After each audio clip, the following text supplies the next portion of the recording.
सादा लगाएर हामीले अब चटक्क भरेर टक्क मन्दिरतिर जान लागेका छौँ। फाइनल्ली एकदमै रमाइलो भयो। सोचेको भन्दा पनि एकदमै म त एक्साइटेड थिएँ एकदम हामीहरूलाई भेट्ने एकदमै एक्साइटेड थिएँ। एकदमै रमाइलो भयो है। बिस्तारै बिस्तारै हो बिस्तारै स्पिड होइन। नवलपरासी जिल्लाको गजेन्द्र मोक्ष विद्याधाम धाममा श्री गजेन्द्र मोक्ष नारायण विराट महायज्ञमा महिला सहभागी भई हामी अब कुन ठाउँको हुन्छ अब बर्गदुवा। अब हामी चाहिँ यहाँदेखि चाहिँ हामी बर्गदुवा शिव मन्दिर होइन राम मन्दिर शिव मन्दिर हामी अब बर्गदुवा पुग्छ। बर्गदुवा पुगिसकेपछि हामी फेरि सुरु हुन्छौँ। हाम्रो फेरि त्यहाँबाट उतापट्टिको हाम्रो कार्यक्रम फेरि सुरु हुन्छ। सो जोडिराख्नु होला। मन्दिर राम मन्दिरमा आइपुगेका छौँ। जय श्री मुक्तिनाथ देवदेश श्री नेपालका तीर्थस्थलहरूको प्रचार प्रसार सनातन धर्म संस्कृति संरक्षण एवं संवर्धन तथा कार्यक्रम विश्व शान्ति र समृद्धिका लागि थोरै कार्यक्रम सकेर हामी कृष्ण मन्दिर हुँदै गएर दुर्गा मन्दिर हामी जानेछौँ। अनि त्यस्तै गर्दै हाम्रो अझै पनि धेरै धेरै कार्यक्रम हाम्रो रहेको छ। सो भजन कीर्तन एकदमै राम्रो खालको भजन कीर्तन एकदमै ठुलो खालको रमाइलो।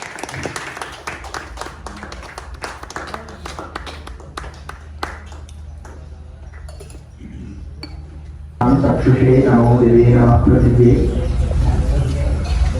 नमः श्री मुक्तिनाथाय सारग्राम स्वरूपिणे ब्रह्मरुद्रादिसेव्याय श्री भूमि सहिताय श्री भूमिला समेत श्री मुक्तिनाथ भगवान को दिव्य चरणारविन्दमा साष्टाङ्ग प्रणति गर्दै मर्यादा पुरुषोत्तम श्री सीतारामचन्द्र प्रभुको श्री चरणमा अनन्त कोटि साष्टाङ्ग प्रणति गर्दै हाम्रा साथमा पाल्ने समस्त गुरुवर्गहरू एवं यस ज्येष्ठ नागरिक श्रद्धेय श्री मुक्तिनाथ बाबाजी यहाँहरूले चिन्नुहुन्छ। स्वामी कमलनारायण आचार्य श्री मुक्तिनाथ बाबाजी उहाँको दिव्य सङ्कल्पमा गत चैत्र रामनवमीदेखि यो विजया दशमीसम्म 6 महिनाको महायज्ञ मुक्तिनाथ धाममा भएको थियो। उक्त 6 महिना भएको महायज्ञको तिलक प्रसाद अभिषेक जल मुक्तिनाथकै जल लिएर सम्पूर्ण हाम्रो गण्डकी तटवर्ती क्षेत्र जिल्लाहरूमा श्रद्धालु भक्तजनहरू समक्ष यो प्रसादी लिएर जानु भन्ने आज्ञा भएको हुँदै हामीले आज विभिन्न स्थान हुँदै आज यो श्री रामचन्द्र प्रभुको सन्मुखमा उपस्थित भएका छौँ। शिव मन्दिर अब चाहिँ हामी शिव मन्दिर जान्छौँ। राम मन्दिरको कार्यक्रम सकिएको छ। अब हामी शिव मन्दिरतिर लागिसकेका छौँ। सो हाम्रो टोली चाहिँ पछाडि आउँदै हुनुहुन्छ। हामी चाहिँ रकेटको तालमा सुस्त हिँड्ने क्या किन कुदाउनु भयो र रकेटको तालमा चाहिँ होइन बिस्तारै उहाँहरू आज यतै बस्नु आरामले गयो भने क्या परेको छैन मजाले गएको छ। छुट्लान् टोली अहिले एकातिर जाला नि टोली आइरहेको छन्। अब चाहिँ हाम्रो शिव मन्दिरमा छ अर्को कार्यक्रम। त्यसपछि गएर कृष्ण मन्दिर त्यसपछि गएर दुर्गा मन्दिर।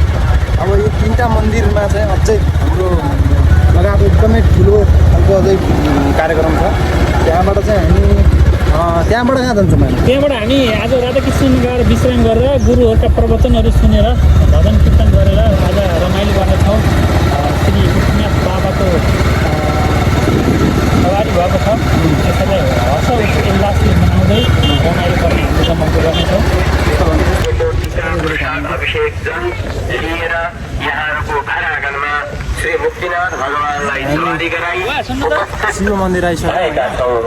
अतः महायज्ञको टीका प्रसाद ग्रहण गरी पुण्य लाभ लिनुहुन सादर आग्रह गर्दछौँ। साथै कार्तिक 19 गतेदेखि मङ्सिर 18 गतेसम्म नवलपरासी जिल्लाको गजेन्द्र मोक्ष दिव्यधाम त्रिवेणी धाममा सञ्चालन समुन्नतिका लागि परम श्रद्धेय श्री मुक्तिनाथ बाबाजीको सत्सङ्कल्पगत नेतृत्वमा 2081 चैत्र रामनवमीबाट 2082 आश्विन विजयादशमी पर्यन्त श्री मुक्तिनाथ धाममा सञ्चालित श्री मुक्तिनाथ विराट महायज्ञको महापूर्ण सम्पन्न गरी श्री मुक्तिनाथ भगवानको सन्निधिबाट हजुर तिमीले भने के जाने र डेली यस्तै यहीसँग जाऊँ न त के हो त जाने भोलिबाट ल हामी नि अब यसमा लागि भनौँ मेरो नि गाडी छ मेरो नि निकाल्छु सहिलो राम्रो हुन्छ भने नभए एउटै गाडी हजुरको गाडी यहाँ त सहिलो हजुर गाडी मेरो गाडी फड्किन्छ आज हामी चाहिँ सानो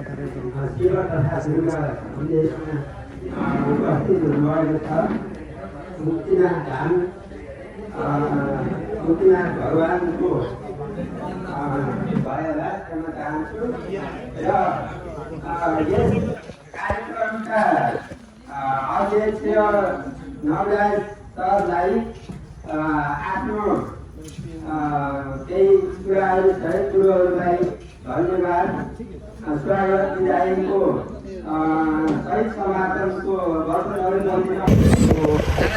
यहाँको कार्यक्रम सो अब चाहिँ हामी राधाकृष्ण मन्दिरतर्फ लाग्छौँ सो यहाँको कार्यक्रम एन्ड भइसकेको छ राधाकृष्ण मन्दिरतिर लागेका छौँ हामी अब राधाकृष्ण मन्दिर हुँदै दुर्गा मन्दिर उता पनि केही कार्यक्रम रहेको छ त्यो कार्यक्रम सफल पार्नेछौँ सो गाइज हामी चाहिँ यहाँको कार्यक्रम सकेर हिँडिसकेका छौँ हाम्रो टोली पछाडि आउँदैछ हामी स्टेप बाई स्टेप तपाईँहरूलाई देखाइरहेको छौँ यो भिडियो पक्कै पनि लामो छ होला यो भिडियो तर एकदमै धार्मिक हुनुपर्छ किन भन्दा धार्मिक हुनु नै मान्छेको सौभाग्य हो जस्तो मलाई लाग्छ हो कि होइन र हो नि त्यही अगाडि खाल्टो हान्नु लागि मेरो विचारमा चाहिँ आजदेखि चाहिँ धार्मिकै लागम संस्कृत अब चाहिँ दुईजना हामी दुईजना मिलेर चाहिँ धार्मिकतिरै लाग्यो अब कति पालेर होइन अब चाहिँ त्यतिर लाग्ने जस्तो मलाई लागिसकेको छ किन भन्दा त्यो बाहेक अरू विकल्पै छैन जस्तो लाग्यो मलाई चाहिँ भगवान् त्यही कारणले गर्दाखेरि चाहिँ अब चाहिँ हामी कृष्ण मन्दिरतिर लाग्छौँ कृष्ण मन्दिरको दुर्गा मन्दिर त्यहाँबाट केही हाम्रो कार्यक्रम छ भजन पनि हुन्छ है बेलुकी भजन छ एकदमै रमाइलो हुन्छ अहिलेसम्मको भजन चाहिँ के कस्तो थाहा छैन तर अबको भजन चाहिँ एकदमै राम्रो हुनेछ सो गाइज हामी चाहिँ पहिलेश्वर मन्दिरमा आइसकेका छौँ हामी सो यो मलारदेवीको मन्दिर हो मलारदेवी होइन सो हामी आइसकेका छौँ अब थोरै यहाँ छ सानो कार्यक्रम त्यो कार्यक्रम सकेर हामी अगाडि बढ्छौँ सो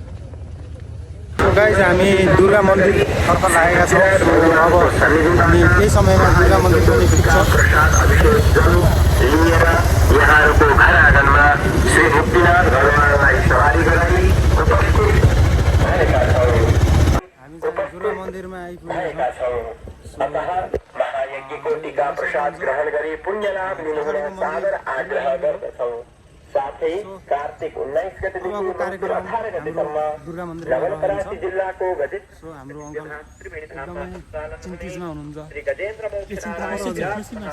खुसीमा हुनुहुन्छ सहभागी भई पुण्य लाभ जे सामले भयो नि सादर आमन्त्रण गर्दछौँ जय श्री मुक्तिनाथ नेतृत्वमा 2081 चैत्र रामनवमीबाट